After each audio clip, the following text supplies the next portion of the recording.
The third one, the part is voted maximum VP. They didn't quantify words, but when we use the other condition, we get 0.4 volts. So they have a smaller value. Was it 0.4? Okay, so maybe I might make. Yeah, I'll look at it once, right?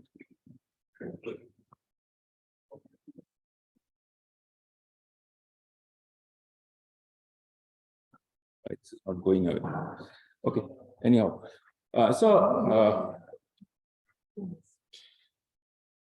So we were discussing common source amplifier and we were discussing swing limits in the last class. And before we move on from common source amplifier, let me ask you one design question, or rather one decision question that you will make when you are designing.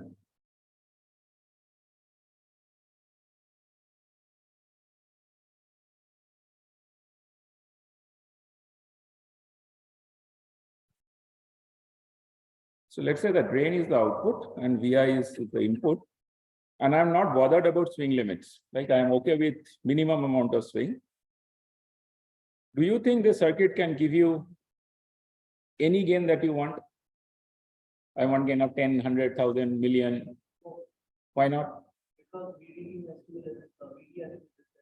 Okay, so can you elaborate on that? He's saying that VD has to be less than VT. So why has gain? What has gain to do with that? We cannot go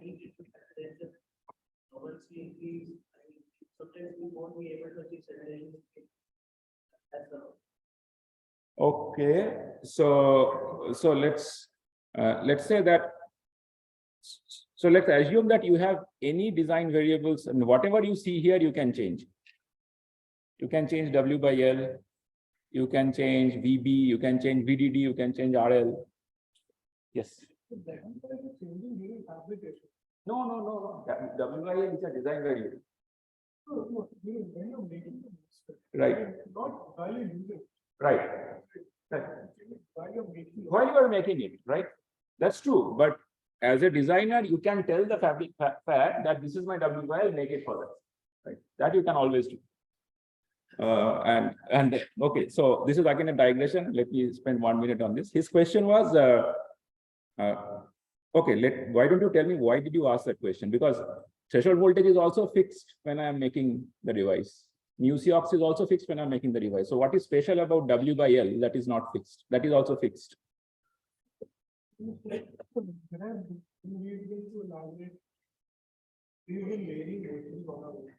But to be honest, we can't actually change the device person. Correct. You cannot change. So that is it's generally that something control only.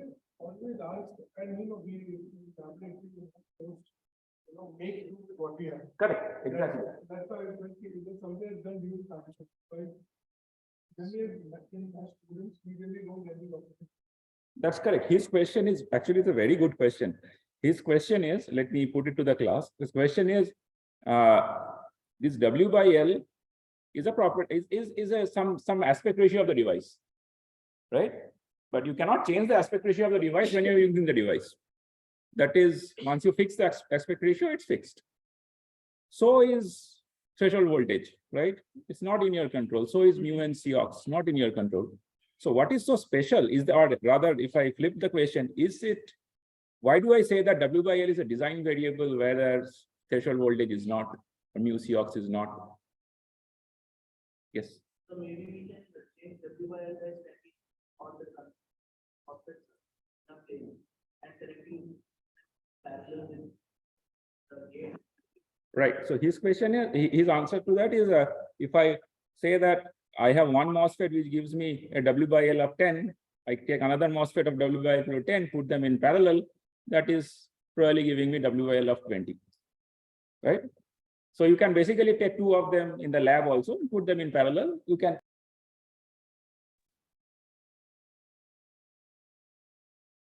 What happened here?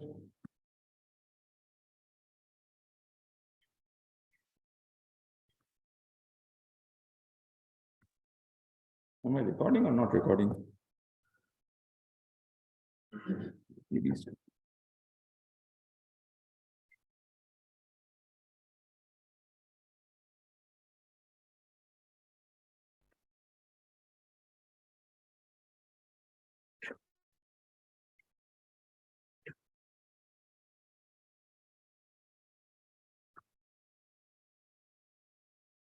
Okay, so in the design flow, you have a fab. Let's say this is a fab. This is, without naming any fab, you have a fab, and you are a designer sitting here, and you are giving the fab certain design to fabricate. Okay, so when you are giving the fab, and the fab is supposed to give out chips, right? So it's supposed to give out ICs with transistors inside, resistors inside, and all. And this is kind of the end product. This is what you expect, and fab is the intermediary that is giving you the services. So when you are doing circuit design, you cannot get inside the fab. Okay, so you have to make do with whatever the transistor characteristics are, or the models are. So how do you get the transistor characteristics or models? So there are a set of device designers. So this is device guys. This is circuit guys.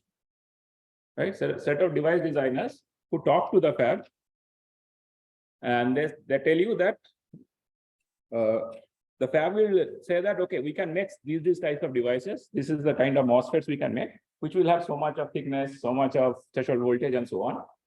Why don't you tell us, if I give you such a device, what will be the IV characteristics of the device? Okay, so the device guys will say, okay, I will model the IV characteristics that you give us in terms of equations, right? So this fab, the device guys will create IV equations. Okay, so when the device guys will create IV equations, why are they at all interested in creating IV equations? Because these IV equations have to be fed to the circuit guys, otherwise we are blind, right? So now with these IV equations, we'll create circuits, give it to the fab. The fab will use I'll create circuits and give it to the fab. Fab will create these MOSFETs and give us chips. So this is a full circle, kind of. Okay. So now, when the device guys and the fab guys talk to each other, for them, everything is a variable, design variable. Mu(n) is a design variable, Cox is a design variable, W/L is a design variable. Your doping concentrations are design variables. Everything is a design variable because they are trying to optimize the IV characteristics of the device to be given to the circuit guys. Okay. So now, why is it that we are saying that among all these design variables, W/L is a design variable that the circuit guys can play with? That's essentially the crux of the question. So the reason we are saying that is the flow is such that once you set up the substrate, in the sense that once you set up the semiconductor piece on which the devices are going to be made, you neither can change mu(n), neither can change Cox, Na, Nd. These things you cannot change. But you can draw a device bigger or smaller. That can be done. And the fab allows the circuit guys to change that aspect ratio. When you are designing, once it has been designed, nothing can be changed. You cannot go to the lab and stretch a transistor. That you cannot do. But before you have made the circuit, you can tell the fab, okay, so this is, I want a W/L of 10 for this transistor, 100 for this transistor, 2 for that transistor. That I can tell. Okay, so that is why this is a design variable for the circuits, for circuit engineers, right? And not anything else. You cannot go and change the fab, tell the fab change the thickness of the oxide. That you cannot do. And that is, again, if most of these are planar technologies, by that what I mean, if you look from the top, right? If you look, so this is a cross section on which you are making a MOSFET.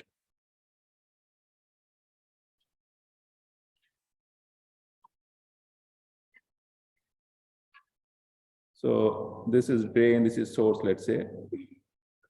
So if you look from the top, right? If you are looking from top, whatever you can see from top, the dimensions that you can see from top can be changed. You can be changed, I think that is a design variable for you, for a circuit design. So you can say that this, I can stretch, while I am giving the design to the fab, this is W, I can say this W can be, I want a higher W. Or I can even say I want a higher L. These things you can say. You can say that I can change, stretch, or widen the transistor in the aspect ratio that I want. So that is why It's a one-time design variable for you. Once you fix W by L, it goes to the fab, the chip comes back, you have to live with it. You cannot change that on the fly. But obviously you can change voltages on the fly when you are sitting in the lab. Okay. Okay, fine. So now going back to the question that I initially asked, given that all these are at play, right? You can change VDD, you can change RL, you can change W by L, you can change VI. Can I say that I can use this device to make any gain, whatever gain I want?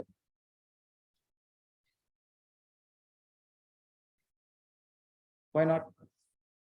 Because we can get maximum instantaneous VDD. And we can I can change VDD. fill in Let's say. Theoretical question, let's say.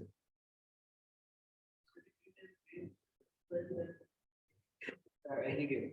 I can get any gain, right? Okay. So why do you say I can get any gain?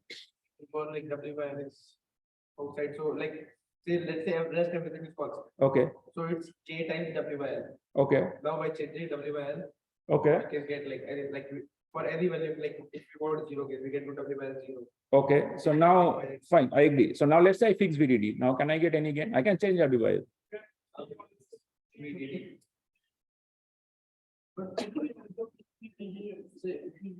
If I change VDD, why am I changing VGS? I didn't understand. VB I can change, yeah. Fixed VDD. If I, let's say I fix VDD, you heard something. So VB has one fixed maximum value. So the for saturation, VB has to be less than equal to something. Correct. So, but VB also has to be greater than VDF. So there is a closed range for VB. Okay. But what is the upper close range for it? Lower, let's say is VTH. So upper, we have to find it with those inequalities. Fine. So, but what is it that, let's say, I mean, philosophically, what is limiting for VB to go higher and higher? Higher and higher, it will go to linear. Why? Let's say, okay, let me ask you in a different way. VDS to be greater than VB minus VDH. Correct. VB keeps decreasing, then So now let's say it has gone to linear and you can change anything else. Can you bring it back to? linear is no longer good. No, but let's say I want to bring it back to saturation. Can I do anything to this circuit? By increasing VDD, right? So exactly, right? So if this goes high, right, and VDD is fixed, then I know that, let's say RL is fixed, then I know that this is going down, right? So these two are coming closer, and when the drain voltage goes one threshold voltage below the gate, the device is in linear. But right, but if I don't give you the constraint that VDD is fixed, right? If you can keep on increasing VDD, what you can turn around and say that, hey, when VD closer to the linear region condition, I will go and increase VDD. Right? So I'm pulling VD up, and I can keep on playing this game. Right? If there are no limitations on anything, I should be able to keep on play this game. So given that there is no constraint on VDD, RL, W by L, VB, I can in principle get any gain that I want. But if there is a constraint on VDD, do you think there is an upper limit of the gain? Yes. There will be an upper limit, right? So this is a take-home assignment for you. Find out that upper limit. Okay, so fixed VDD. VDD is fixed. And assume that, okay, let me write it down. For a fixed VDD, and this is another assumption that you'll have to make while you are doing it. Yeah, only saturation region, and don't have to bother about swing. You can assume minimal swing, right? For a fixed VDD, find out max possible gain in terms of quiescent parameters. By this, what I mean is that your final gain expression should not be in terms of GM. It should be with respect to the quiescent parameters. And you need to make an assumption. The assumption is assume, obviously it has to be in saturation, otherwise you will not get maximum gain. That is a choice. but you have to assume that you cannot shut the transistor off fully. So you will know when you do it why I'm saying this. You assume that VGS minus threshold voltage minimum is about 100 millivolt. Okay, so this is an extra constraint that I have given you. One of the reasons of this constraint is, even though we assume that the transistor is on when VGS is just above threshold voltage, but that is actually not the case, because this is, again, I mean, your model should break down when you are at the edges of a model, right? So you cannot really say that the transistor gets zero current at VGS equal to less than VTH and suddenly turns on at VTH. It's like any practical phenomena, it's a shallow progression. So as it turns out, these models are valid, the saturation condition models are valid. If you are about 3 kT/Q away from the threshold voltage. Again, I'll not get into why 3 kT/Q. That is, when you take 311, you will understand. But about 80 millivolts away from threshold voltage, if you were away, then all these current equations are more or less valid. So instead of 80 millivolt, I told you 100 millivolt, right? Just a matter of small deviation. Approximately, right? 78 millivolt, right? So for ease of calculation, let's assume 100 millivolt and find out the maximum VDD. Sir, yes. So here for the practically, that is, we can neglect this concept. And then how will you get this? Gain is small signal lead, right? But assume that the VI is as small as you want. Right? So if VI tends to 0, then V out also tends to 0, kind of, right? So signal doesn't swing. Right? Okay. Any questions on this? Do you understand what I'm asking you to do? Okay, great. And obviously from your, I mean, going back to his question, if from the tutorial also, you should understand that if I have to allow the signal to swing, then I'll also have to ensure that the gain is lower, right? If the gain is higher, then the signal will, for a small amount of signal, the output will swing a lot. So your transistor can go out of proper operating region. However, then the question is, hey, I mean, how do I control the input, right? If the input is fixed, then you have to say that I have to limit my gain, right? And sometimes what is it? Another design choice that you have to make is, given that the outputs can swing so much, then you have to design your circuit such that the input swings smaller than required. Again, it might not make sense now, but keep that at the back of your mind. We'll come to that when we're talking about feedback. Yes. So while limiting the gain, like which was limits ID is less than like ID greater than 0. Gain is GMRL in this case, right? In this particular case. Like while minimizing, like we have a fixed gain, right? Else the like ID like can be less than 0. Like okay. ID can be 0, or the MOSFET may go into linear region. Okay. So no, what? Okay. So you have to consider both, right? So both of MOSFET neither can go into cutoff nor can be go into linear. But you have to have it in saturation all the time. So the constraints will give you what, right?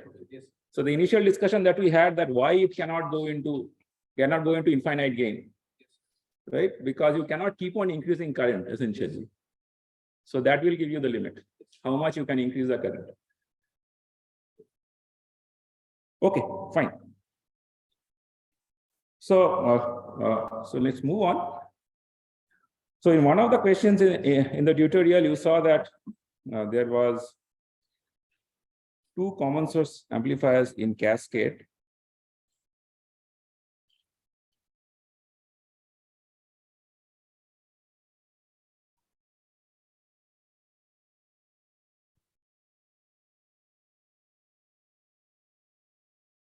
Something like this, right? Yes. So as a designer, when you are designing, right? So let's say this is M1, this is M2. When you are trying to fix the bias of M2, right? We are trying to ensure that the M2 is in saturation all the time. What do you need to take care of? So this is VD1, VD2. you need to take care of VD1, right? To some extent, because if you make VD1 to be really high, then that M2 can go into linear. If VD1 is very low, M2 can go into cutoff. So VD1 has to be taken care of. Now, what does VD1? Now again, VD1 is set by the previous stage, right? Now both the stages are supposed to give you some gain, correct? So am I putting some extra constraint on VD1 by saying that not only the relationship between VI and VD1 has to be of some gain, but also VD1 needs to be such that the next stage also needs to be in the appropriate biasing condition.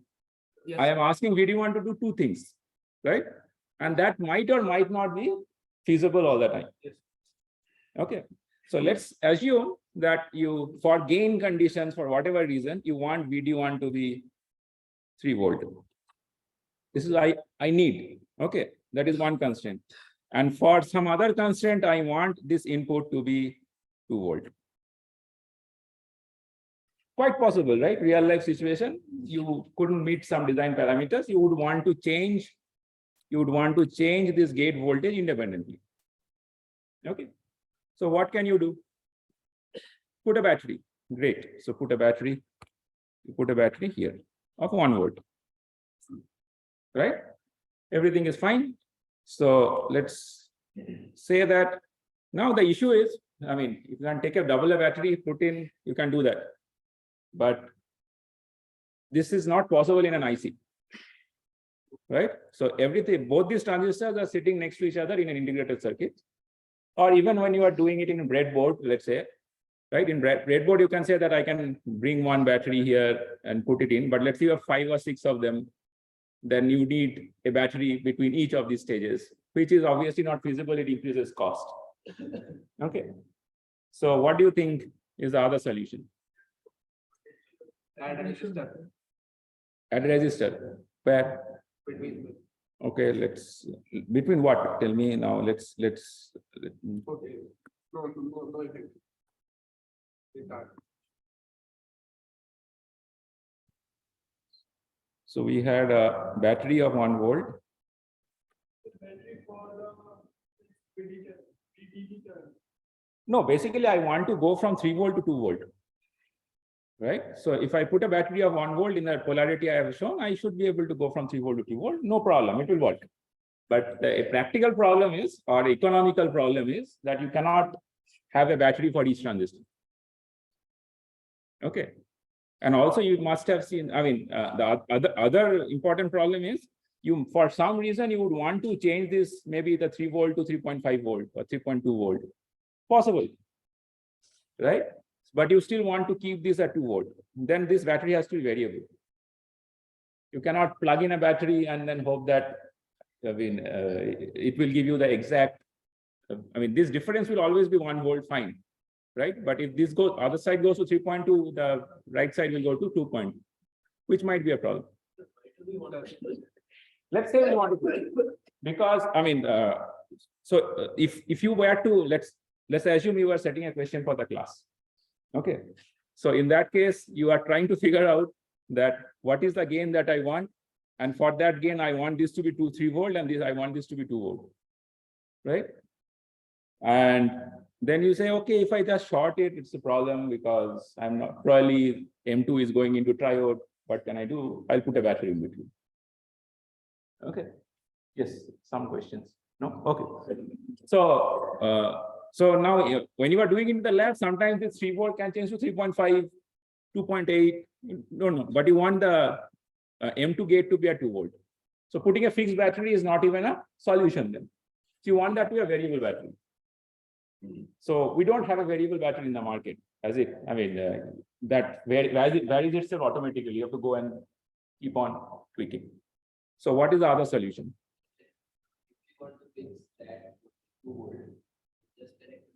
Just connect a battery there. Okay, great. So I connect a battery here. Then what happens? I remove this, but I still want connection between these two. So that way you won't get that gain. Yeah, the signal will not propagate, right? So what can I do then? So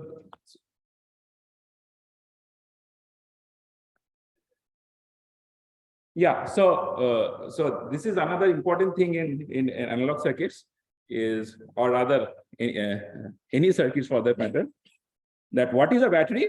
A battery is a source of infinite charge, right?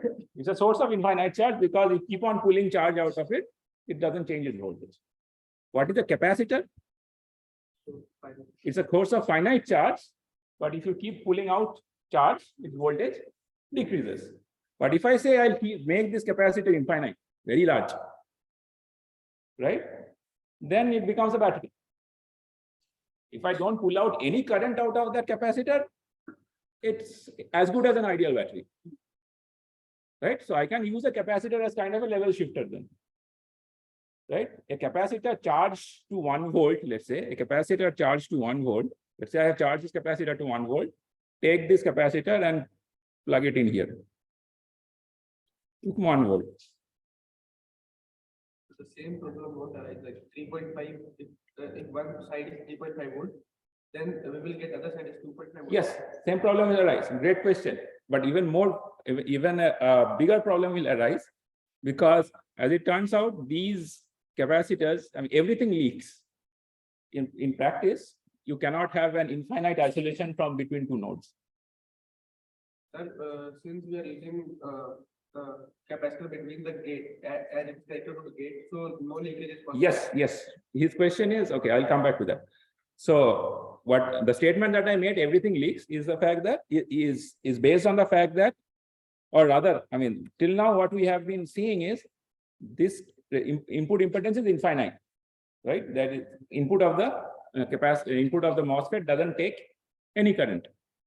Okay, but as it turns out, there is always some leakage, right? It might take a year to leak, it might take 1 day to leak, it might take 1 second to leak, it might take 10 years to leak, but there will always be some leakage. It might be nanoamps, attoamps, zetoamps, and 1 mole amp, 110 to the minus 23 amps, but it will be leaking. So as it turns out, it leaks. So if you keep a capacitor just like it anywhere in an IC or anywhere, even in the open, it will leak off. So which essentially means that you cannot really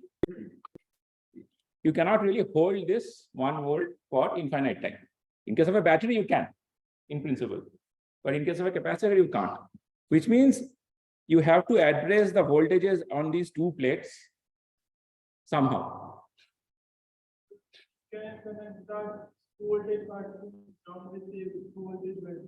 You can, I can connect, so that was it, right? So if I connect it here, right? So will it work? Fine. So one solution is, we are on the right track, by the way. If I connect it to 2 volt, this plate is fixed to 3 volt, this plate is fixed to 2 volt. But will this work as is? Yes. Will it? Now, Can this gate swing? It cannot swing, because I have fixed it with a voltage of 2 volt. This side, VD1 will swing, VD1 will swing, but this will not swing. So the incremental current will flow into the battery. last we use another capacitor between the. You can use anything you want. This is what you want to use. Between the battery, 2 volt battery and the. So Then how will the leakage has happened? Then what is basically the 1 volt will become 0 volts. Yes. So then what? Then the issue is that it will again become 0 and then we can't. Yeah, that's the issue, right? I mean, you want you want the voltage across VGS of M2 to be 2 volt. You want to retain it. The one way to retain is put a battery, but if you put a battery, you are not getting in single swing. Yes. Right. So another option is, if I the issue is what? Issue is this is good in terms of retaining that voltage, right? But the issue is when the signal swings on VT1, the incremental current that flows in will flow into the battery. And since it's a battery, using superposition, you can say that if I use superposition, I will use one source at a time. So this is essentially shortened, right? So all the signal swing that you see will flow into the short. And this point will not see any signal swing. Right? But I still want, I cannot really keep that node open because I cannot then retain the DC voltage that I want. So what is the other solution? Other solution that he suggested was, why don't I put a resistor here? Right? Let's put a resistor R2. So if I put a resistor here, what do you think? Will the biasing condition of 2 volt change? Will it change? I want this to be 2 volt, right? Will this be 2 volt or less than or more than 2 volt? In the, So left side is also going to bias to make it open. right. Capacity both sides. Correct. 2 volt. 2 volt will remain 2 volt. No DC current can flow through a capacitor. Yes. Right? So 2 volt will remain 2 volt. Okay. So now what will happen to the signal swing now? The current will still try to flow, but it's not flowing into a short. Correct? Where is it flowing into? It's flowing into R2. Correct? So in other words, if I simply say, let me model it in this way. Let's say you have a 3 volt here. You have a capacitor here. You have R2 here. 2 volt here. And let's say this 3 volt swings like no V D sine omega t. We call it something else, maybe. Let me call this VP sine omega t. What will be the signal swing at VB? Oh, no, this is not VB, right? VB is that. VG2, let's say. You mean the incremental impedance? It's all linear, right? You can be absolute, incremental, doesn't really matter. So we need the capacitor. You need the capacitance for that, right? But I told you that C is equal to almost equal to infinity. A very large capacitor. Then it is almost same, It is the same change as VP, right? If C is infinite, what is the impedance of an infinite capacitor? 0, right? Infinite capacitance at a certain frequency will give you 0 impedance. So in essence, this is shorted, and VG2 is almost equal to VP sine omega t. Okay, right? And on not only this plus 2 volt. You use superposition. If you use superposition, when you are using, when the input is coming through this side, you are shorting 2 volt. And when you are not using the input, you apply 2 volts. So you get two conditions, right? One is 2 volt plus VP sine omega t. So does that solve your problem? Yes, it solves your problem, right? So now, again, let me ask you this in a different way. Why do you think a capacitor gives you high impedance at lower frequency and low impedance at higher frequency? 1 by omega, right? So that is the maths part of it. But what intuitively, why do you think it has a 1 by omega characteristics? So the question is, we say that when I have a low, let's say I have a capacitor, and I put a current source through it. Let's say this is I0 sine omega t. And I observe this voltage, right? If I observe this voltage across this capacitor, let me draw it in this way. If I observe this voltage across this capacitor, I'll get some voltage here. And I say that at low frequencies, what can you comment on this voltage with respect to high frequency? Peak to peak voltage at V0 at low frequency compared to high frequency.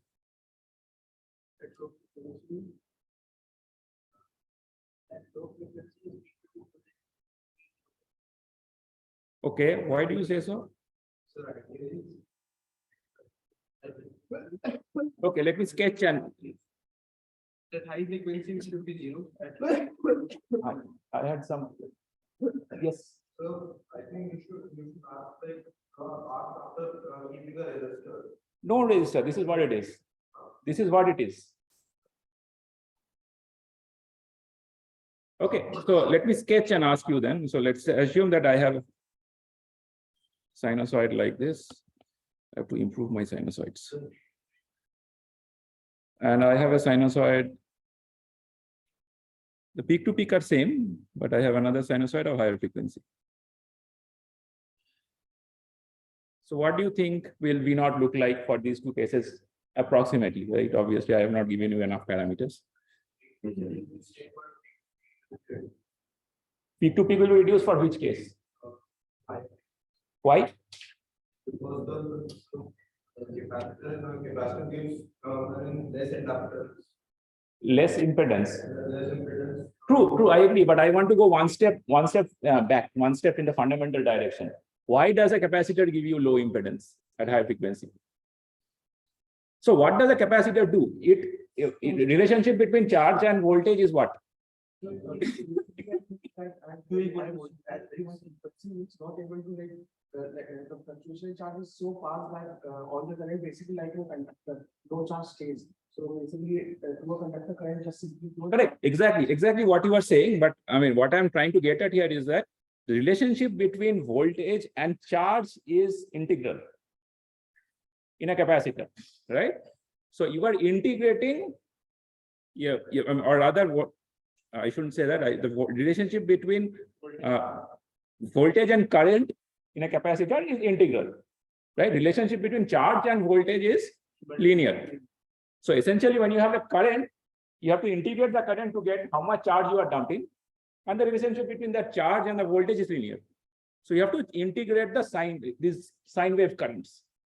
So now what happens if I integrate the low frequency current?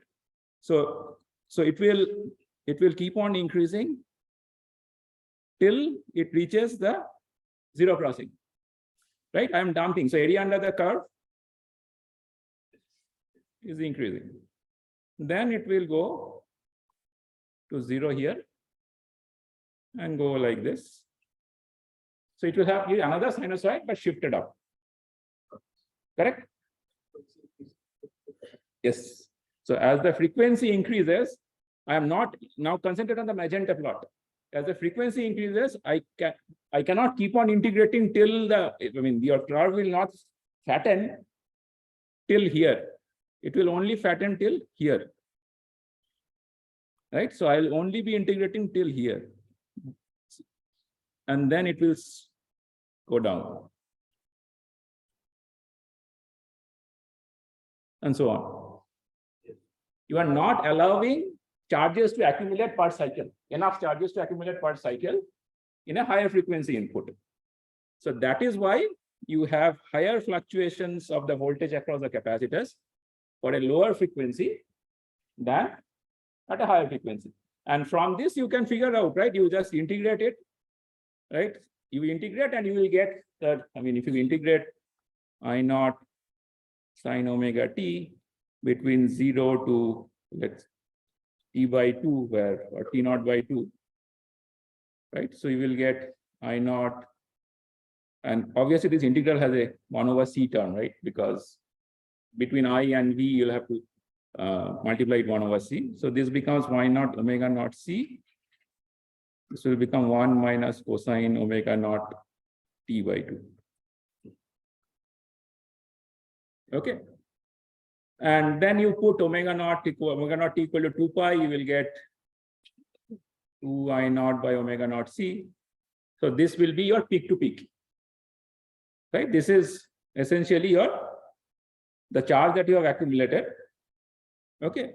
So essentially what I am trying to get at here is that your inversely proportional to omega naught characteristics comes because of this integral property.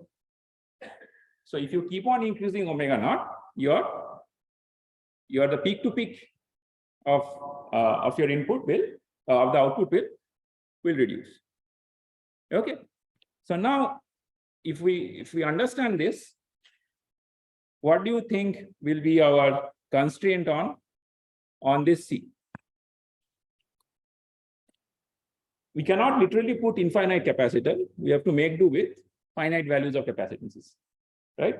Since I cannot put omega C equal to infinite, what is the other best solution?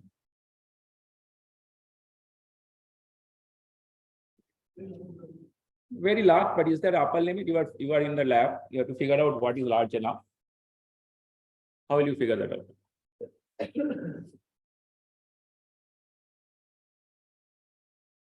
So again, as a designer, you have to work backwards. What is your expectation? Your expectation is if things work properly, this C should be shorted. If things work properly, the voltage across capacitance should be as low as possible, right? So zeroth order approximation, they are shorted. If they are shorted, what is the current that is flowing through this?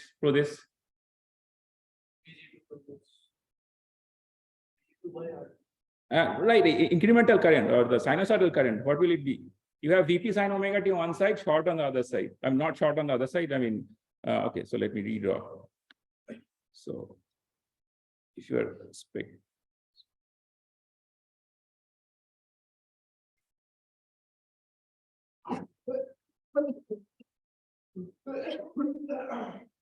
you want this C to be almost acting as a short, and you don't, if this is shorted, if I redraw this? So by the way, when this is shorted for the sinusoidal input, not for the DC input, right? So for the AC input, then this becomes Vp sin omega t. This is R2, and this is grounded. And this is your VG2. Correct? Or let me draw it in this way, VG2. So what is the current? It's not a trick question. What is the current? Vp by Vp sin omega t by R2. So now let's assume if things work properly, this is the current that should flow through this. But in order to make things work properly, you have to put a capacitor there. So this current has to be Vp sin omega t by R2. So now if this current flows, what will be the voltage across the capacitor with the capacitor in place? It will not be zero, but near zero. But how will it be? What will it be? Times XT. You have to integrate Vp sin omega t over one cycle to figure out what is the variation of voltage and what is the maximum variation of voltage. Now we can go back to, since we are all dealing with sinusoidal steady state inputs, so I can go back to saying that my capacitor gives me an impedance of 1 over omega naught C. And what will be the voltage drop across the capacitor? If I give a Vp sin omega t by R2 input, what will be the voltage drop? It will be integrated, or in other words, if I go to the phasor domain, what will it be? 1 upon omega naught C, right? So the voltage Vc will be 1 upon omega naught C times Vp and by R2 times sin omega t. Okay, so go back to this. You have let's assume this current to be Vp by R2 sin omega naught t. What will be the voltage across the capacitor? Integral of this. In time domain, it's an integral. In the phasor domain, it's a multiplier of 1 over omega naught C, right? And in the phasor domain, it's a multiplier because 1 over omega naught C is a impedance. Okay, it's impedance in terms of frequency. And why is it 1 over omega naught? Because it's a property of integration. It comes out of the fact that you're accumulating charge. Okay. Yeah. So in other words, what is the peak to peak voltage drop across the capacitor? Is V, or rather, what is the maximum voltage drop across the capacitor? I shouldn't say peak to peak, right? This is Vp by omega naught C R2. And what can you comment on? This should be, what is the inequality that now I need to satisfy to ensure that I have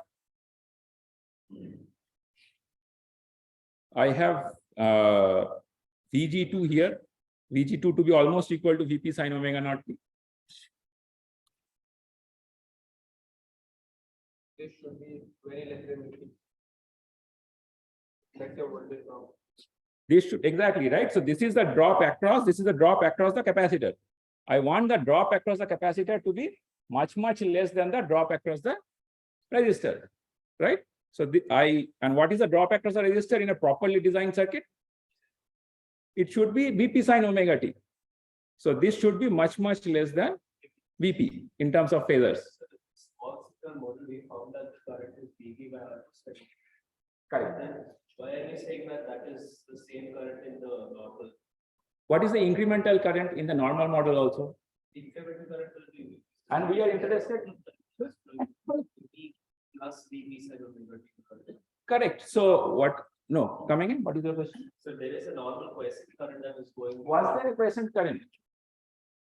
Was there a quiescent current here? Where was I? Was there a quiescent current through the capacitor? So this is because the DC analysis has become as zero. Yeah. DC capacitor is open. Maximum short with DC. No, open. Yeah, right.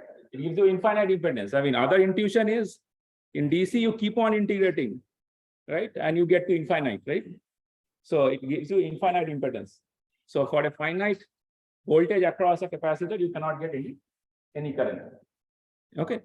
So at DC you don't have any current, so you don't have to bother about DC. I have to bother about AC, right? I have to, because AC is what gives me information. So if that is fine, so are you comfortable with this inequality? Yes. Okay, so essentially this is telling you in plain English is the voltage, if things work properly, the voltage drop across the capacitor should be much lesser than the expected voltage across the resistor. Okay, so from this you get a constraint that omega naught R2C should be much greater than 1. So which essentially means that if you know the frequency of sinusoid that you are trying to process, you can find an upper limit of this capacitor, right? What will be the upper limit of the capacitor? You can find an upper limit of this capacitor, right?